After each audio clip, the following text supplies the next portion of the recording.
Ang pinakamabilis na hayop sa buong mundo ay ang mga sumusunod. Isa. Peregrine falcon maaaring umabot ng hanggang 240 miles per hour, 386 kilometers per hour. Ang bilis nito kapag bumabagsak mula sa himpapawid upang habulin ang kanilang preda. 2. Saule kilala bilang Asian unicorn, ito ay may kakayahang tumakbo ng mabilis upang makaiwas sa mga predator. 3. Antelope maraming uri ng antelope ang maaaring tumakbo ng mabilis upang makaiwas sa mga maninila.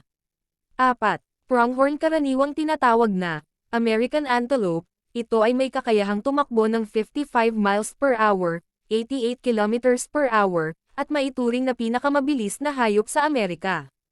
5. Cheetah kilala bilang pinakamabilis na lupaing hayop, ang cheetah ay maaaring tumakbo ng hanggang 75 miles per hour, 120 kilometers per hour, sa maikling distansya.